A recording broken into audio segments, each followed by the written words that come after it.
Pessoal, bom dia VTEX Day. Como vocês estão? Tá bem cheio aqui, tá bem legal. Bastante gente aqui para acompanhar mais conteúdo aqui que a gente vai apresentar. Eu sou o Vitor Jamal, todo mundo me conhece como Jamal. Sou do time de Solution Architects da VTEX. E hoje eu estou aqui com um convidado muito especial para apresentar os maiores desafios de arquitetura que a gente enfrentou juntos num projeto de marketplace. Então, sem mais delongas, vou chamar aqui para o palco Davidson Castro. Ele é gerente executivo de TI do Banco Inter. Por favor. Isso aí. Davidson, o palco é seu. Daqui a pouco a gente volta para bater um papo. Tudo bem, gente? Meu nome é Davidson, eu sou do Banco Inter. Eu participei da construção do Intershop desde o dia zero. Então, eu vou contar um pouquinho para vocês de alguns desafios, um pouquinho da nossa trajetória. E eu vou começar falando um pouquinho da trajetória do Banco Inter em si, né? Separei alguns marcos aqui, não foram todos, mas alguns. Em 2015, foi o lançamento da nossa conta digital, completa e gratuita. Eu coloco isso como um grande marco da nossa revolução bancária, né? O Intershop ele veio depois disso. Então, logo no começo, os desafios de abertura de conta, emissão de cartão dentro do mundo digital. E aí, quando a gente fala do mundo digital, a gente fala muito de transformação digital, né? Eu acho que toda essa cultura que a gente aprendeu durante esse período, desse início do banco digital para os nossos clientes, ela foi a base de todas as novas áreas que iam surgindo em cima dessa cultura. Então, foi muito importante para a gente. Então, esse começo, ele teve vários desafios dentro da área banking. E quando foi chegando ali em 2018, que teve o outro grande marco, que foi o IPO, que foi também quando eu entrei no Inter, né? Eu entrei ali pré-IPO, enchia mais ou menos 500 mil correntistas, 500, 600 mil correntistas, e uma base de sólida de tecnologia, mas ainda num modelo tradicional daquela época. Então, a gente trabalhava muito no modelo de fábrica de software, né? Então, basicamente, os pedidos iam chegando, a TI ia executando. Nessa época, a gente começou a mudar para um modelo de squads, que é muito da base do nosso modelo de trabalho hoje. E esse modelo de squads, naquela época, surgiu um squad de inovação e novos negócios dentro de tecnologia. E foi o time que eu entrei, eu fui a primeira pessoa desse time.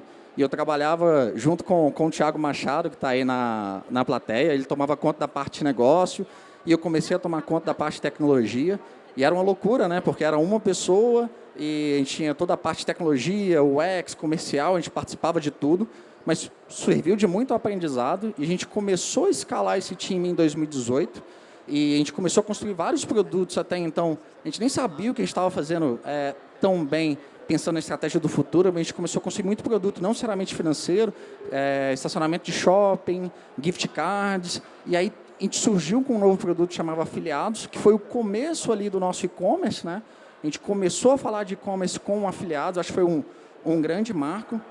E logo nessa época, pouco tempo depois, o Rodrigo Gouveia, que hoje é nosso CEO do Intershop, ele chegou com muita energia, com novas ideias. E o Inter, enquanto instituição, começou a falar de super app, entender que aquilo era um modelo que a gente desejava seguir. Então, logo em 2019, a gente lançou o nosso e-commerce end-to-end, né? Ou seja, toda a experiência do e-commerce dentro do aplicativo. E, assim, lançamos no modelo bem MVP, bem a cara do Inter, estava primeiro só no Android, ainda não tinha parcelamento no cartão de crédito, mas a gente foi evoluindo. E aí, eu não vou falar muito de 2022 aqui, porque é uma história que a gente está escrevendo, né? Mas 2021 foi um ano muito legal para a gente. A gente teve mais de 3 bi de GMV dentro do nosso Intershop, mas a gente brinca que a gente está só no começo, né? A gente está só em 1%, ainda tem muita coisa para a gente construir, a gente está só no primeiro dia. Eu vou comentar um pouquinho mais agora da construção desse Intershop em si, né? Em 2019, como eu comentei, quando o Rodrigo Gouveia e a Marcela chegaram, a gente tinha uma vontade de construir, de evoluir aquele modelo de afiliados, de construir, de fato, um e-commerce completo dentro do nosso aplicativo, só que o Inter ele passava por um cenário muito curioso, né? Com toda essa evolução, o banking crescendo, evolução exponencial de clientes, muita coisa estava quebrando, né? Normalmente, quando você está construindo muito rápido, você também está quebrando muita coisa. Então, a parte de login, a parte de banking, login, transferência, a parte de cartão, tudo isso estava em evolução. A gente tinha acabado de trocar nosso core bancário, estava finalizando a processadora de cartões própria, né? Então, a decisão de construir e-commerce naquele momento, ela parece muito certa hoje, mas naquela época a gente, eu vou colocar um e-commerce dentro dessa stack, porque o e-commerce ia acabar utilizando toda essa stack, que já estava com estabilidade, será que faz sentido? Será que não faz sentido a gente primeiro estabilizar a parte banking, para depois a gente construir o nosso e-commerce? E acho que, graças a Deus, a decisão foi de seguir isso em paralelo. E quando eu digo paralelo mesmo, eu e mais algumas pessoas, o Orlandinho que está ali na plateia também, estava envolvido tanto na construção do e-commerce, tanto de refazer a stack do login, que são pontos super complexos e com objetivos totalmente diferentes, né? Mas, graças a Deus, a gente conseguiu sair com sucesso. E aí, a parte de construção do e-commerce em si, né? Tomada a decisão, a primeira dúvida a gente vai construir tudo dentro de casa, a gente vai procurar uma plataforma, e praticamente ninguém do time tinha conhecimento em e-commerce, então a gente nem sabia do tamanho do problema que a gente estava entrando. Acho que, de novo, a decisão com a Vetex foi muito acertada, principalmente porque a gente não tinha conhecimento do mundo. E a Vetex, ela traz muito mais do que só, e aqui não é jabá, tá? Ela traz muito mais do que só a parte técnica, as APIs, é todo um ecossistema, como é que ela ajuda nos possíveis caminhos, como é que o time de atendimento pode atender. Então, esse ecossistema foi extremamente importante para a gente naquele começo, de entender o e-commerce como um todo, e não só, eu vou chamar a API que cria o pedido. Então, foi muito importante para a gente. Então, a gente decidiu fazer uma imersão de 3 dias. E foi muito legal isso. A gente juntou a Vetex, uma agência que estava nesse ecossistema Vetex, o time de TI, o time de negócio dentro de uma sala, e falamos, olha, daqui 3 dias a gente quer sair daqui com a maioria das regras definidas, com o Figma pronto. Isso é legal falar que durante esses 3 dias a gente construiu todo o Figma da nossa primeira versão, todo o Figma, a gente saiu dali pronto para o desenvolvimento mobile, então a gente já saiu prontinho, e foi muito desafiador essa boa parte dessas decisões, né? E a gente tentou simplificar ao máximo. Uma dessas decisões, eu acho que a mais acertada e uma das mais complexas.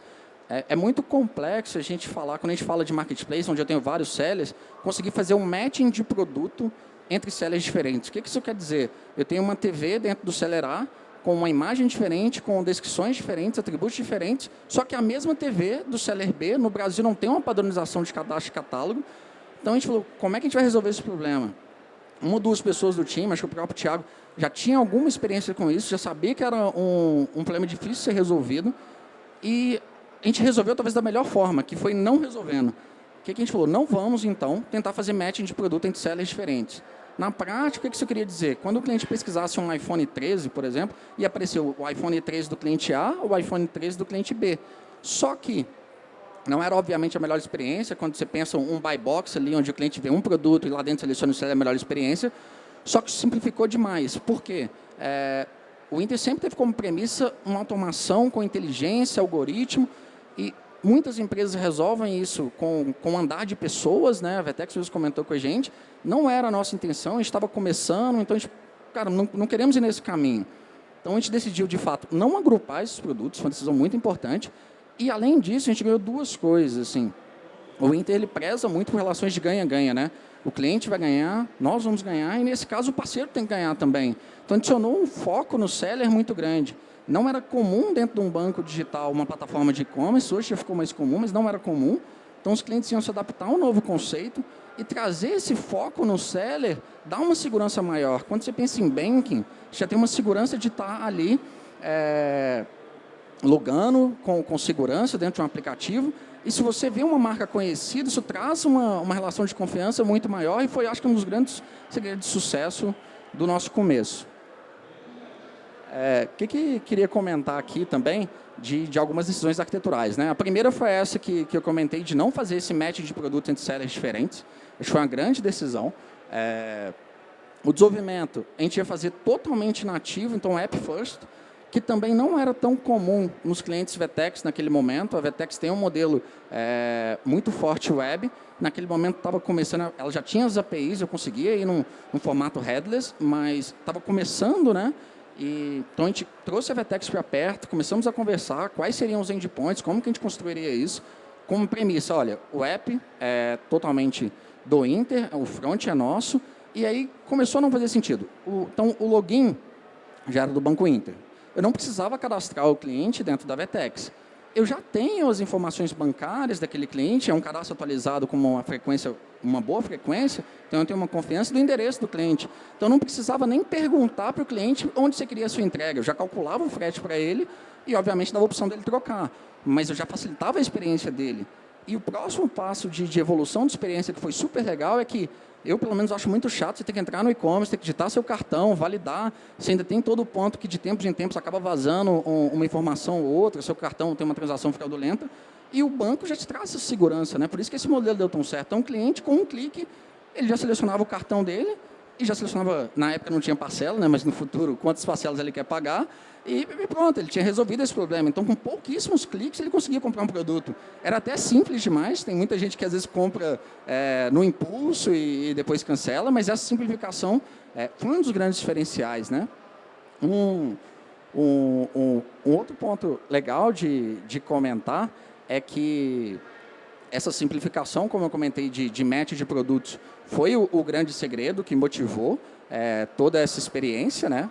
E a nossa arquitetura, naquele momento, a gente decidiu, o próprio banco já estava nesse modelo, tá? Mas a decisão foi de criar uma arquitetura baseada em microserviços, stack tradicional de Spring, Kubernetes, uma orientação a eventos que a gente evoluiu muito ao longo dos anos para a parte assíncrona. Então, foi muito um modelo que a gente começou aquele e-commerce, muita coisa aconteceu ali, foi muita transpiração, né? Mas tudo deu certo no final.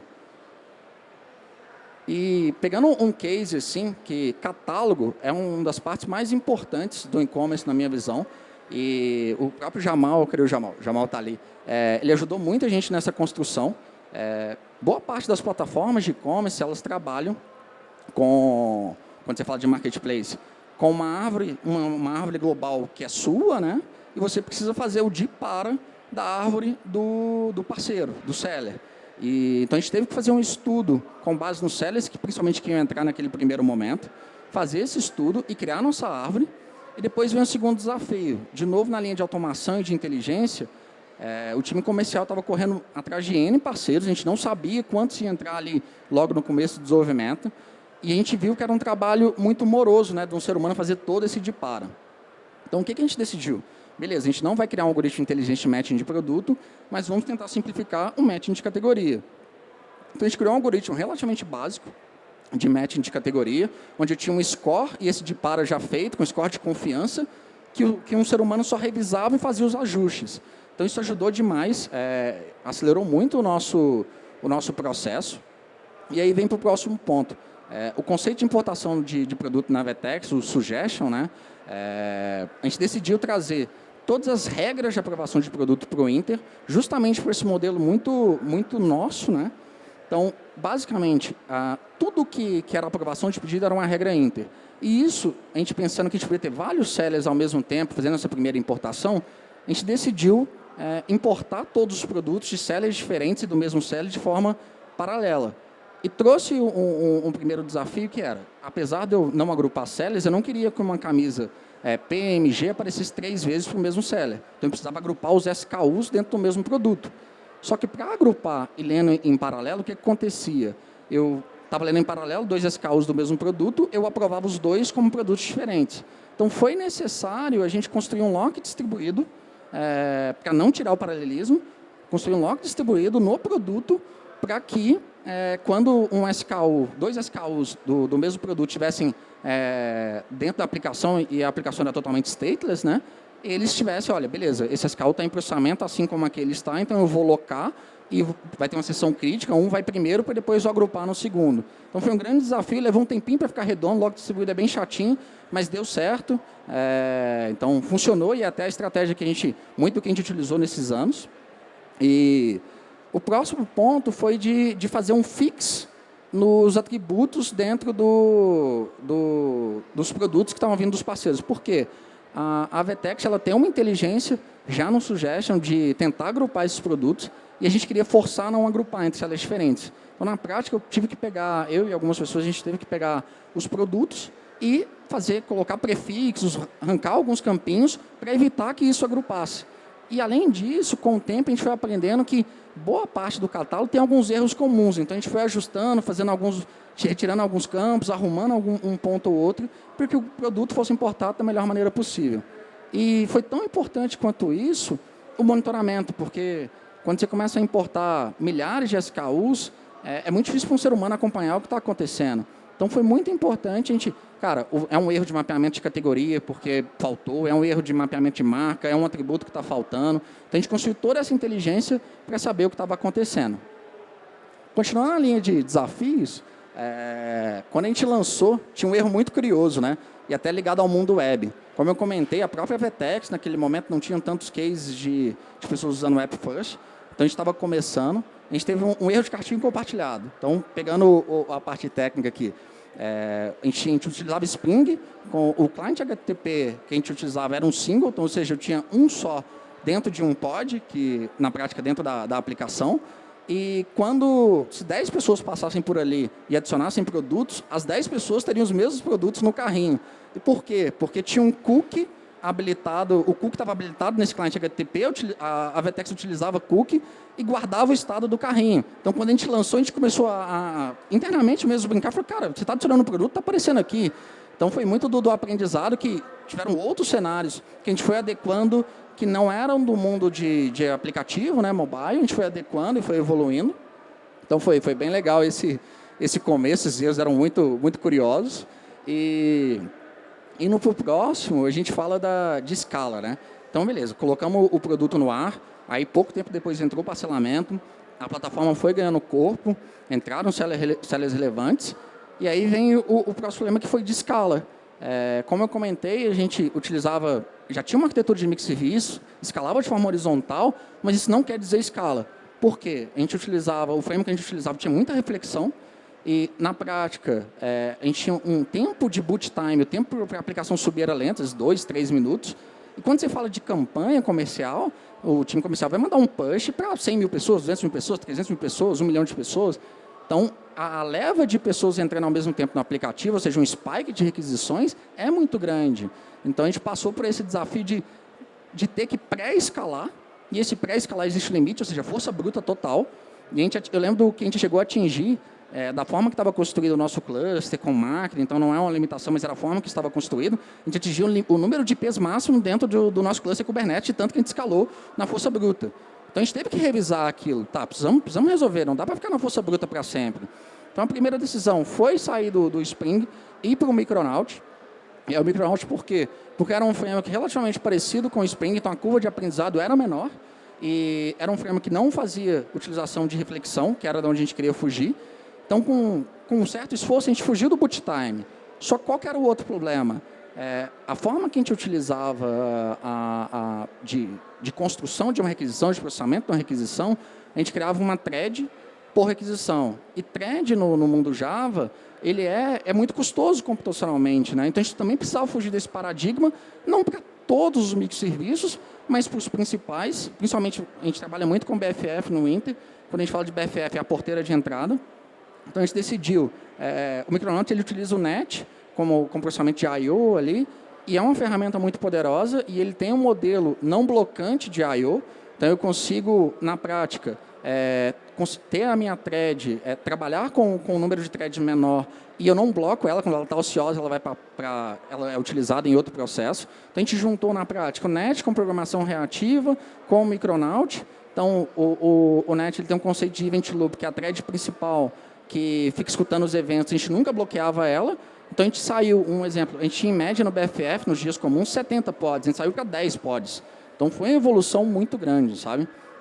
Um outro caso de aprendizado mesmo foi nas integrações. Quando você começa esse mundo, tem as integrações Vetex, que são muito fluidas, né? Basicamente, você configura um token, um endpoint, de repente você começa a receber produto. Eu acho que isso pesou muito na escolha da Vetex também, acelerou muito o nosso modelo comercial. porque era muito simples, era basicamente ligar para o parceiro, conversar, explicar nosso case e colocar em execução, não tinha tecnologia, né? Então, acelerou muito, só que algumas integrações não eram clientes VTEX. A nossa principal integração, que não era VTEX, a gente decidiu para o time to market, que era muito necessário no começo, encontrar um parceiro para fazer essa integração e colocar dentro do modelo VTEX. Só que a gente não tinha ainda o monitoramento devido. Então, você pensa só, eu tinha o Banco Inter, eu tinha um parceiro de integração, eu tinha a VTEX e eu tinha o Seller. Tinham 4 pontas, a gente não entendia onde estava o problema e era uma loucura, a gente não sabia o que estava acontecendo. Então, a gente começou a monitorar melhor e tomamos a decisão de fazer essa integração dentro de casa. Fazer essa integração dentro de casa nos trouxe todo um conhecimento de como monitorar, de como entender onde está o erro, que foi muito útil. O ecossistema VTEX, ele tem esses parceiros que fazem integrações de parceiros não VTEX para o modelo VTEX, que esse conhecimento que a gente adquiriu naquele momento de integração direta é muito útil hoje. Dificilmente você vai fazer todas as integrações dentro do seu marketplace de forma direta, porque as pessoas de tecnologia elas são finitas, né, e leva tempo. Então, isso foi muito útil para a gente ao longo do tempo. Aqui tem alguns números, eu vou usar uma colinha aqui, mas falando de 2021, como eu comentei, 2022 a gente está escrevendo nossa história ainda. A gente teve mais de 3,5 bi GMV no ano passado, que foi uma marca muito legal. No ano de 2020, a gente já tinha crescido muito e a gente continua exponenciando. A nossa parte de tecnologia continua evoluindo. A gente teve, se não me engano, mais de 22 milhões de transações únicas dentro do nosso Intershop. Mais de 2,7 milhões de clientes utilizaram nesses últimos 12 meses a nossa plataforma. E talvez a estatística mais importante, e aí puxando o sardinha para o meu lado de tecnologia, né, o próprio Rodrigo Gouveia, o CEO do Intershop, vai dar uma palestra hoje mais tarde, 2 e pouco, aconselho todo mundo a ir lá, ele vai trazer mais esse viés de negócio, mas eu acho que no ano passado a gente conseguiu conciliar a evolução da plataforma com a questão do business crescendo e os projetos de negócio. E para quem é de tecnologia sabe o quão difícil é isso, né? Então a gente evoluiu muito a nossa plataforma, nessas evoluções de framework, paradigmas, muita coisa aconteceu. A gente diminuiu, em média, assim, uns 60% dos nossos pods. Eu comentei do caso do BFF, mas na Black Friday em si, a gente rodava com 150, 200 pods. A gente chegou a rodar com 20, com 15. Então, assim, a diferença foi gritante. Então, agradecer a todo o nosso time de tecnologia aí. A gente fez muita coisa legal. E é isso, pessoal. Acho que agradecer o tempo de vocês aí. Era um pouquinho do que eu tinha para contar aí. Muito obrigado, Davidson. Vamos sentar aqui, bater um papo agora rapidinho, falar um pouco do que a gente acabou de ver. Obrigado pelo jabá, primeiramente, que não estava combinado, mas eu vou fazer um jabá também porque foi o primeiro projeto que eu encarei na VTEX, quando entrei na VTEX, e foi muito incrível se deparar com um time de tecnologia como o time de vocês, que é um time muito preparado, que, de fato, assim, quase não deu trabalho para a gente, quase não deu trabalho para a gente, então sabia muito de tecnologia, muito conhecimento de negócio, e isso foi muito legal. E uma coisa também que eu queria comentar tendo um time de tecnologia assim muito forte, muito parrudo, né? Mas a gente também tem que saber do time to market e alinhar o time de tecnologia. Então, você comentou de algumas decisões de ir com alguns parceiros e depois chegar no time de tecnologia. E esse ponto da automação mesmo, né? de orientado à automação, porque uma coisa que eu sempre falo quando a gente está falando de marketplace, e eu já falei algumas outras vezes em Training Week da VTEX, o catálogo é do marketplace, né? Então a gente sempre fica pensando que o marketplace vai ser só GMV entrando, então é só colocar o seller para dentro e tudo está resolvido. Mas não, a gente tem um trabalho muito forte de dar a melhor experiência para o usuário. E a melhor experiência é a responsabilidade do marketplace, e vocês encontraram um equilíbrio nisso, né? Acho que isso foi muito legal. E aí, contando um pouco desse processo de automação que vocês fizeram, depois vou abrir para perguntas também aí da audiência. Vocês ainda têm processos manuais e estão querendo automatizar? Quais são as coisas aí malucas aí que vocês estão montando que você pode contar aí para a gente aí de arquitetura? Então, acho que processo manual, ele sempre pode acontecer, a gente quer chegar num nível de excelência que ele não aconteça, mas é necessário. Mas o pensamento é sempre de evolução, de tirar um trabalho manual para que uma pessoa com uma capacidade de criativa, cognitiva, que ela possa usar aquele tempo melhor.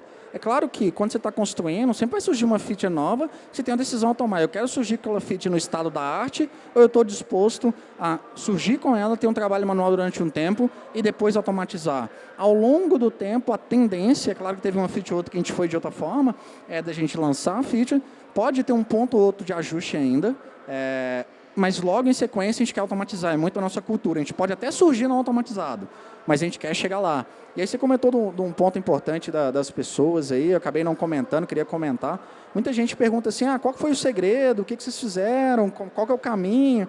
E passa muito, de novo, por pessoas, sabe? Então, toda essa... Eu comentei do Thiago Machado, do Rodrigo, tem o Flavinho, Gabrielzinho, e entre outras pessoas que eu não vou citar todo mundo, mas a gente teve uma união de propósito das pessoas certas com o timing correto, porque o timing também é muito importante, né? A gente pode construir a melhor plataforma de e-commerce e lançar ela em 2050 e ela já não fazer sentido. Então, a gente conseguiu unir as pessoas com esse propósito, timing, e colocar no ar sem perder a nossa essência de tecnologia, que é tentar criar o melhor produto possível, tanto na parte de negócio, tanto na parte de arquitetura. Então, a gente está sempre evoluindo nossa arquitetura, mas não deixando de lado a parte time to market, de business.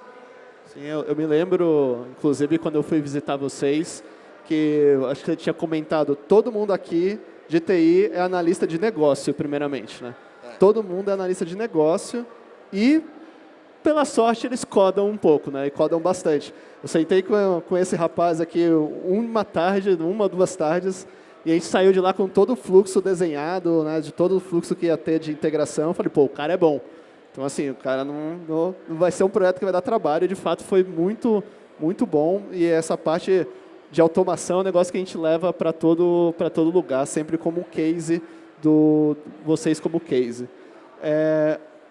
Alguém tem alguma pergunta? Queria fazer alguma pergunta? Eu queria só comentar esse ponto que você comentou da lista de negócios. É claro que uma pessoa mais focada no negócio e tecnologia pode ser muito útil, é uma pessoa importante, mas dentro do nosso time a gente decidiu seguir um modelo um pouco diferente. A gente colocava todos os desenvolvedores em todos os cenários de negócio, a gente não tinha um papel clássico de alguém fazendo a ponte, porque a gente entende que se a pessoa que vai construir ela não entende o que ela tem para fazer, já nasceu de uma premissa errada. E quanto mais camadas você coloca entre o entendimento do desenvolvedor e o negócio, não é um modelo que particularmente eu acredito tanto. É claro que existem pessoas que podem auxiliar, existem papéis fundamentais, mas quanto mais o dev ele tem um perfil de conseguir participar de uma reunião de negócio, mais certo dá. Então, boa parte dos nossos líderes hoje, me incluindo, a gente desenvolvedor, fomos desenvolvedores, vamos continuar desenvolvedores, porque é muito que a gente acredita, a linha técnica alinhada com o negócio.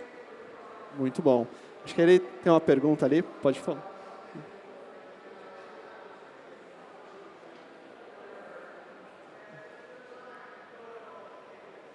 Ainda não abriu o microfone. Oi.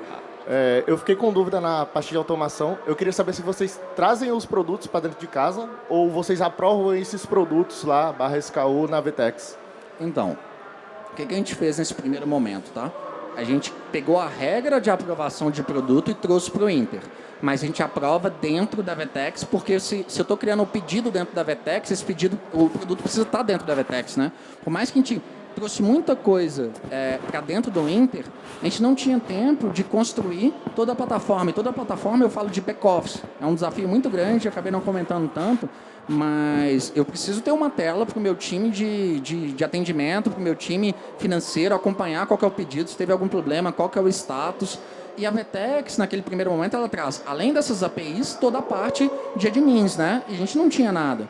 Então, assim, eu crio... Para utilizar a VTEX, você precisa criar o pedido lá dentro, porque se você não está criando pedido, perdão. Você precisa criar o produto lá dentro, porque se você não está criando o produto, você não tem como criar o pedido. Então, já é base do princípio. Só que a regra de aprovação desse produto é uma regra Inter. Então, a gente não deixa no padrão VTEX, a VTEX já tem um padrão de aprovação, você pode definir ele também, você consegue configurar dentro da VTEX, mas trouxe essa regra para dentro, principalmente pelas especificidades que eu comentei. Aprovação de produtos diferentes entre sellers, mas a gente continua aprovando o produto dentro do suggestion da VTEX para conseguir criar o pedido, e a gente aproveita de todo esse back-office. Foi necessário, quando a gente pensa no modelo Inter, que é o ganha-ganha, cashback, por exemplo, é uma informação que é do Inter. Então, o atendente ele também precisava saber quanto é o cashback. Então, eu precisei criar também uma parte admin Inter e existe uma parte já pronta da Vetex. Um outro exemplo legal, coleção. Você consegue criar coleções de produtos que na prática viram vitrines, né, dentro do seu e-commerce, e a Vetex já tem isso pronto. A gente não tinha tempo para desenvolver isso tudo no começo. Então, o timing to market era muito importante para a gente e a gente nem tinha know-how, como eu comentei. Ninguém conhecia de e-commerce. Hoje a gente já tem um conhecimento legal, mas na época foi super importante. Mais alguém tem alguma pergunta?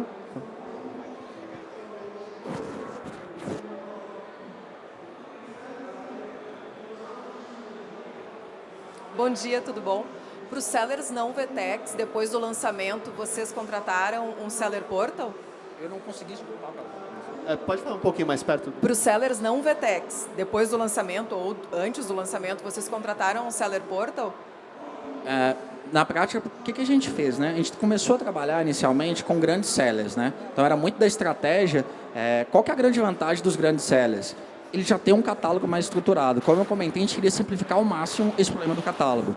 Quando você começa a falar de, sei lá, de uma cauda longa, de um cliente que tem uma lojinha física pequena, ele não sabe muito bem como fazer esse cadastro. Mas eu vou dar um exemplo. Os sellers que a gente trouxe, eles têm uma equipe de catálogo, eles vão cadastrar isso com uma qualidade muito maior. Então, a integração era muito mais de ponta a ponta. Um exemplo, um grande cliente nosso, ele já tinha toda essa parte estruturada, ele não ia consultar o nosso Seller Portal para ver pedido aprovado, ele queria que cria na minha API o pedido e eu vou acompanhar no modelo que eu já tenho. Então, nesse primeiro momento, a gente não precisou de um portal de seller, porque a integração era muito mais direta com ele, e ele já tinha todo o modelo, e o Inter começando, a gente não tinha nem como impor, olha, utilize a minha plataforma, você vai subir o seu catálogo aqui, você vai plugar na nossa API, a estratégia foi muito mais. Eu quero plugar, nosso time de tecnologia é bom, me fala o que eu tenho que fazer e eu vou dar um jeito de colocar aí dentro. Eu só preciso ser aceito comercialmente, que o resto eu faço. Os sellers não Vetex. Os sellers não Vetex a gente fez isso, né? O seller Vetex ele já trabalha dentro do modelo Vetex.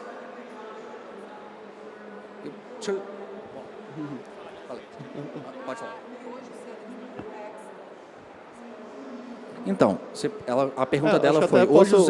Posso até complementar, quando se fala do Seller Portal Vetex, né, do Seller Portal Vetex.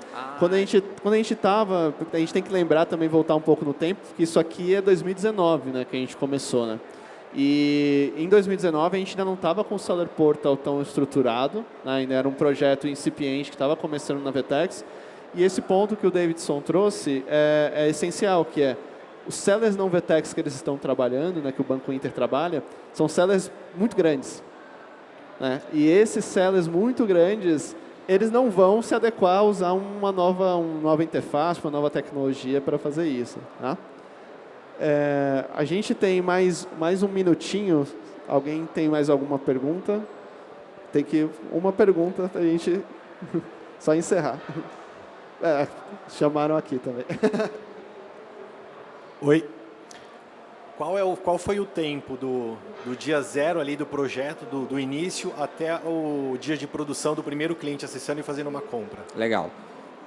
Eu não tenho um tempo exato na minha cabeça, sendo muito honesto, tá? Mas eu lembro, assim, mais ou menos em setembro ali, foi quando a gente começou isso e a ideia já era, vamos fazer para Black Friday. Então, a gente, será que dá tempo? Só que no Inter a gente tem muito essa cultura, cara, vamos tentar fazer. Se der, deu, se não der, não deu.